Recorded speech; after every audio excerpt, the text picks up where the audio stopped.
Riverside Cemetery in Neepawa has been a hot topic among residents and visitors alike for several years now. In 2018, due to steeply rising costs, the Town Council decided to cease the practice of planting flowers on every grave as part of perpetual care and transition to a more holistic approach to cemetery care and landscaping. A new bylaw was passed by Council in 2019 and work began in 2020. But historic flooding and then drought on top of the COVID-19 pandemic have forced changes to the timeline. This has left the cemetery in a period of transition, where the flowers have been removed, some trees taken out, and many areas of ground leveled, but not a lot has come in yet to take its place. Today we go on the ground at the cemetery with Mayor Blake McCutcheon and Deputy Mayor Brian Hedley to look at what progress has been made so far and what is yet to come in the next few years. September 22nd, 2021, we're up here at the Riverside Cemetery in Neepawa and arranged a chat with the mayor and councillor. We'll move over here and see what's going on.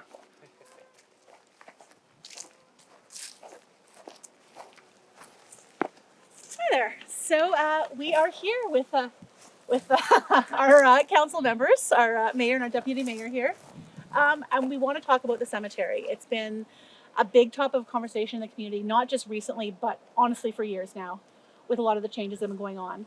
So just for context, sort of where did this start and where are we at right now? I can take that one, maybe Okay. the history, right? So when we came on council, obviously there'd already been some discussion on the perpetual care, right? That it was starting to eat into a lot of taxpayers' money to take care of it.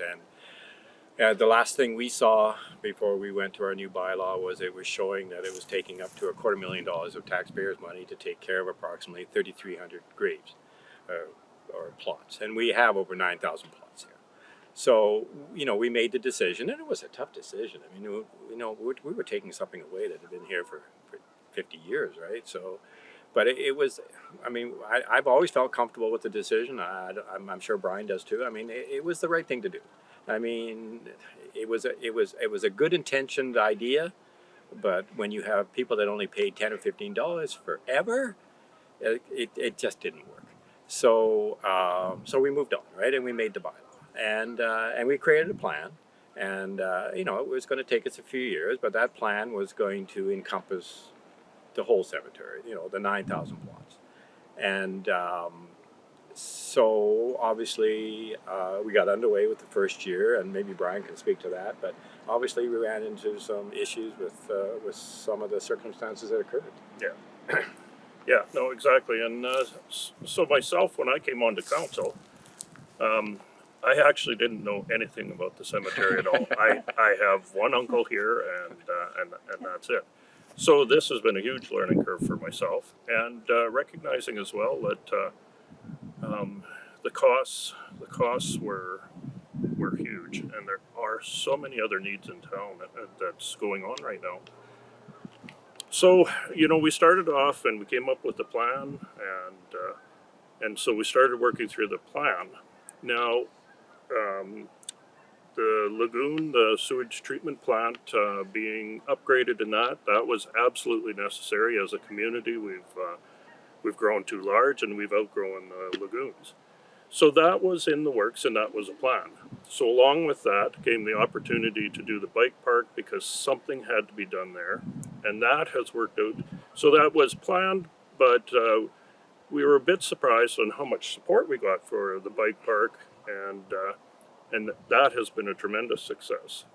Along with that, we also had planned through the process that we were going to do an RCMP headquarters. We weren't 100% sure on the timing on that, but that has come out and is in the process right now. So a number of these were planned for. What we hadn't planned for was we always had it in the plans that we needed a water reservoir to add more water storage for the community. And but what we hadn't planned for is that we received $1.5 million from the government, and so we had to proceed with that project, which is ongoing right now as well. Yeah, I just actually spoke to Howard Buffy about that. Oh, So did you? there's, Exactly. yeah, Yeah. got down there and looked at it. So it's Saw all a the dirt. big project. Yeah. Yeah. So then we start the process with the cemetery here, and then we get hit with, I don't know, I hear 1 in 500 and I hear 1 in 1,000 year flood.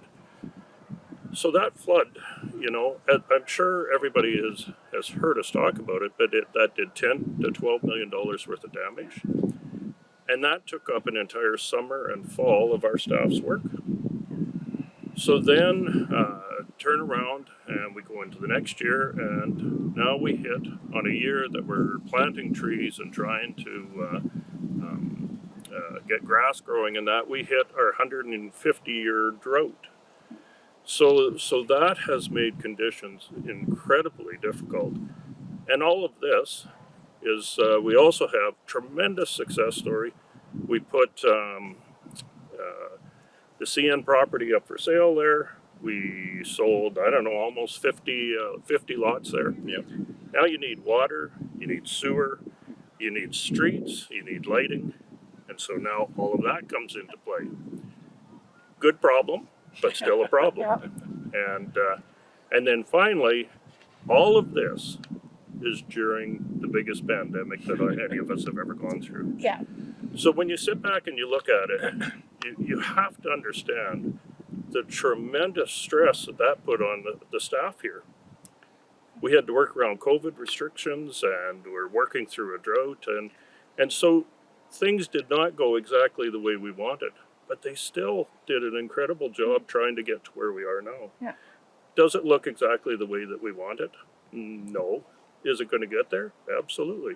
And I'll let Blake talk about some of the things that we're looking at in the future. Yeah. I think it's safe to say we're in a period of growing pains right now, as far as this goes. Definitely. There was, I think, and we've talked about this before, a lot of repair that had to be done here before we can even proceed with the new plantings. Yeah, and that's a really good point, Rain, Yeah. because like you said, we had to, you know, we had to level out a lot of the land here so that we could get underway with our new ideas, right? And you know what? The other thing that I think I've learned in my first 3 years is that you know, people, I mean, they had something really good here, right? And it's hard for them to let go of it, right? And I understand that, but I think if they would just take a look at what we're planning, I think what we always said at the council table when we passed that bylaw was give us a chance, right? If they would just give us a chance so we could show, and unfortunately, as Brian says, and I know it sounds like excuses, but it was reality. All these things did occur, and they were all difficult to work within. So at the end of the day, I mean, the plan, to me, the vision is very good. I mean, Denise started this year. I mean, we've got the trees, and I know the trees are small, but you visualize those trees in 10 or 15 years, they're going to be growing over all our driveways here, right? So it's going to be like a canopy.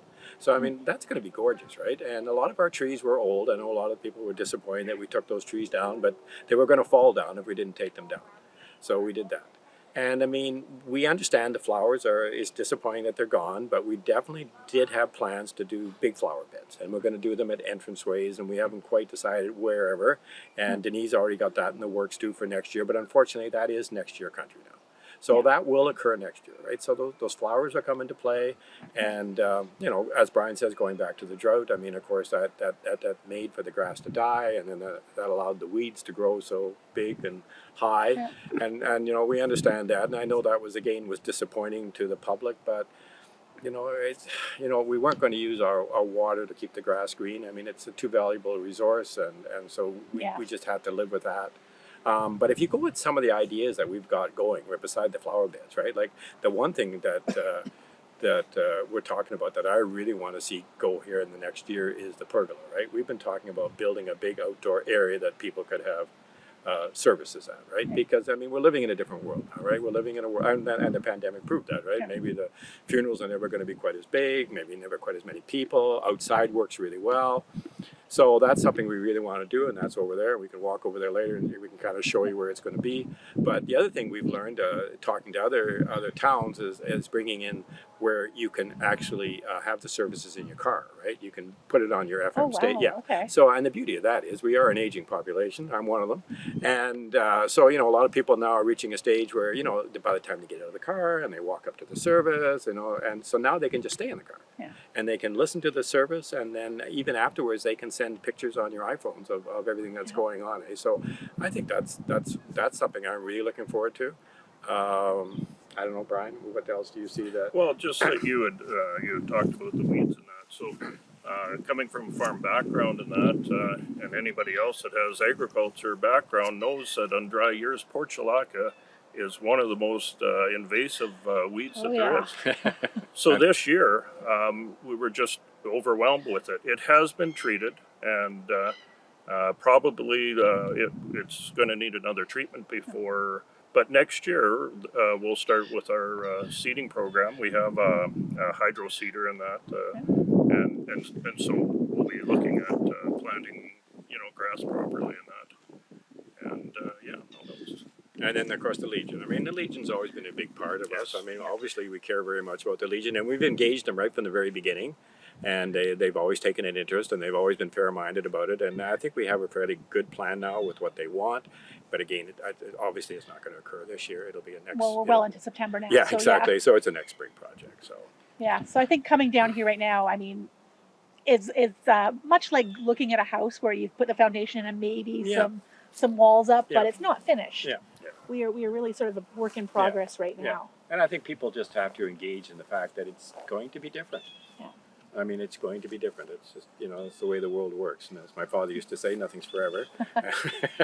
And you know what? So, we're working towards it. And I think our plan's really good. Yeah. And I just think we need just another, I think next year you'll see a big change here too.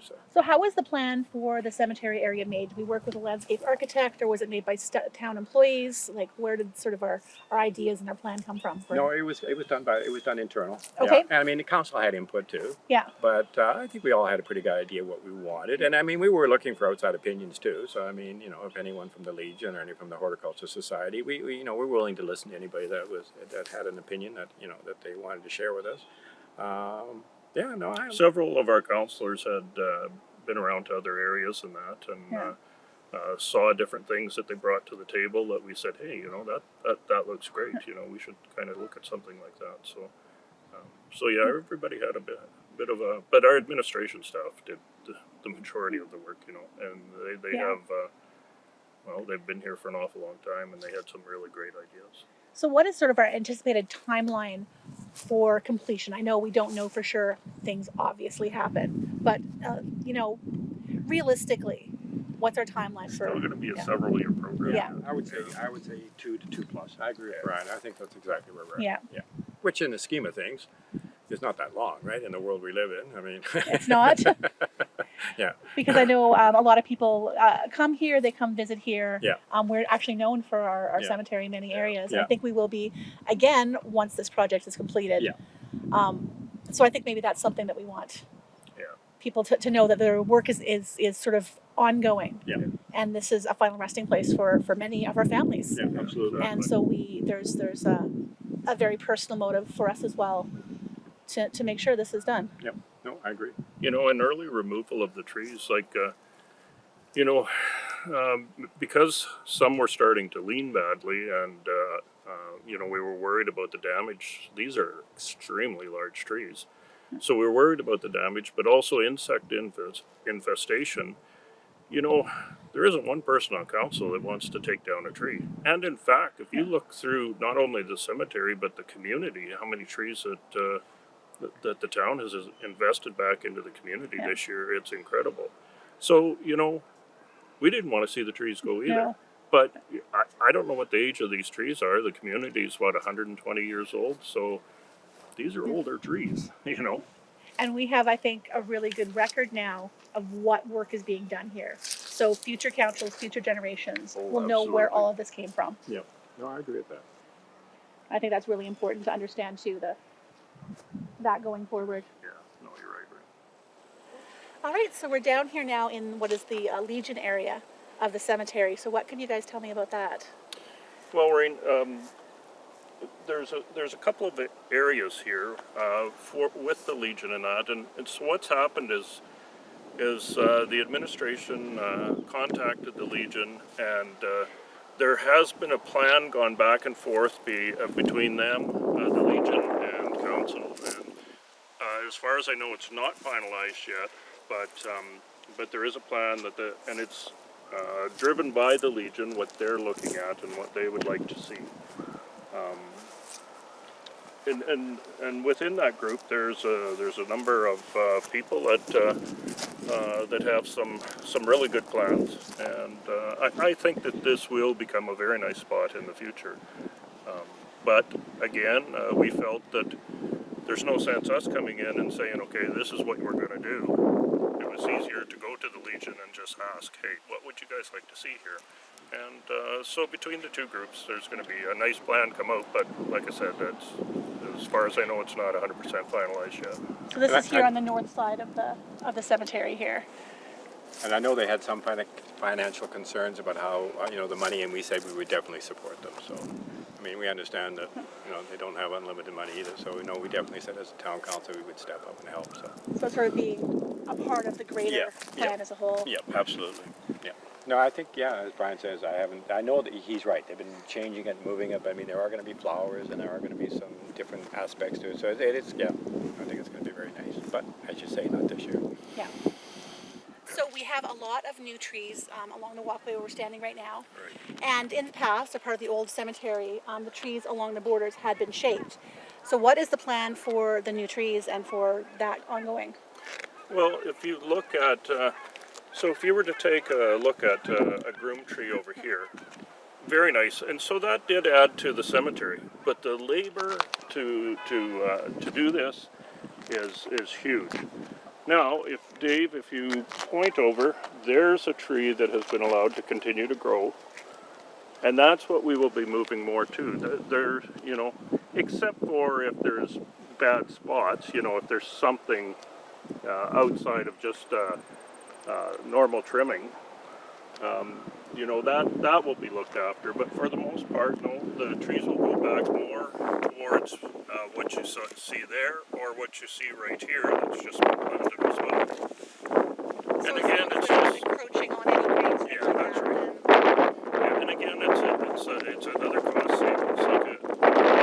It is beautiful to have some of these things, but it's not affordable in this day and age. I think the plan right now needs to be sustainable. Again, thinking about the next council, the next generation, Right. Decades down the road. Right. We don't want to put them in the same situation that we have been put in the past few years, I guess. That's where we're at. Well said.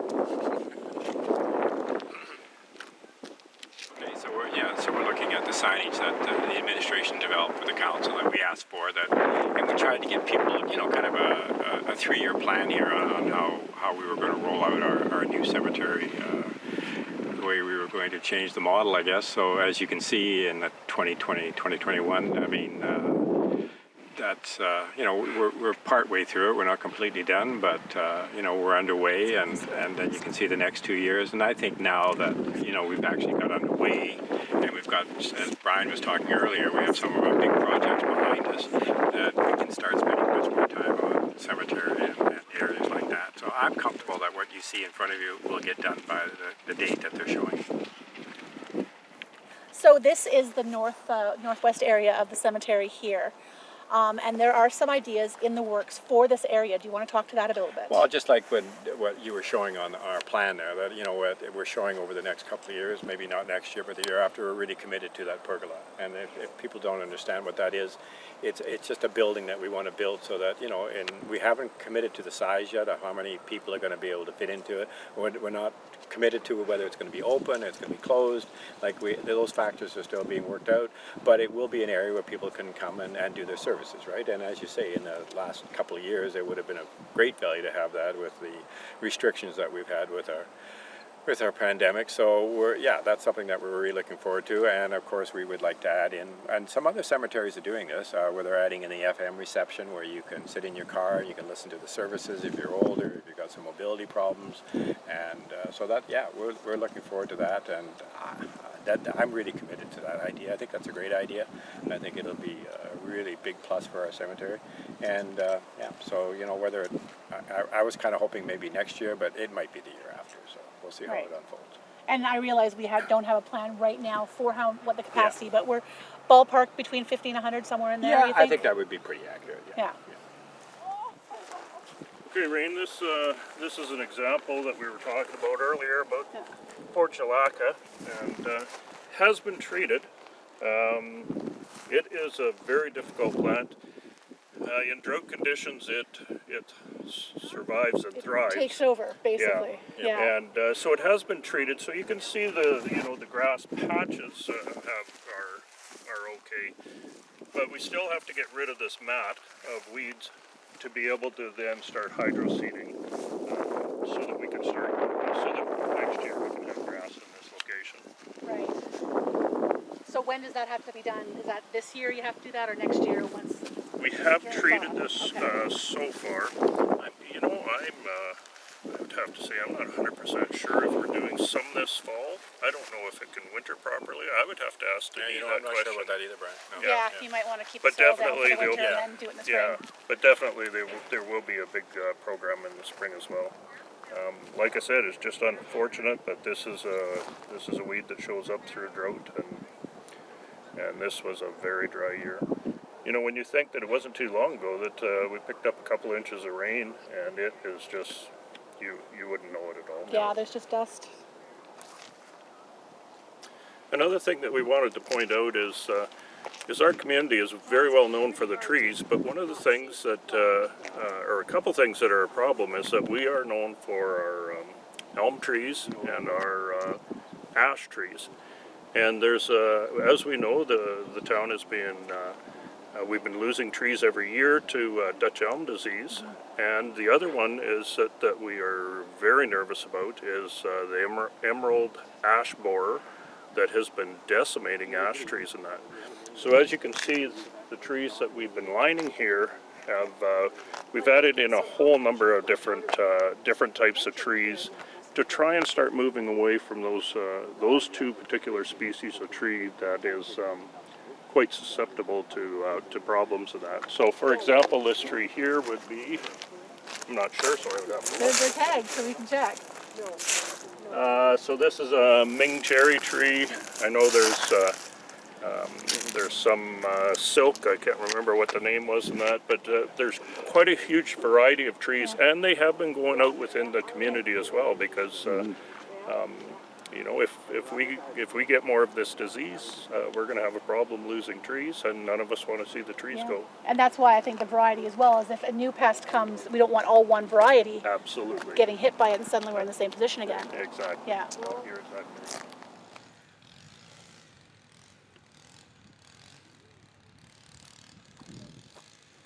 We may not see the fruits of some of these labors for some time, but I look forward to coming back in a year or two and seeing how far along things have come.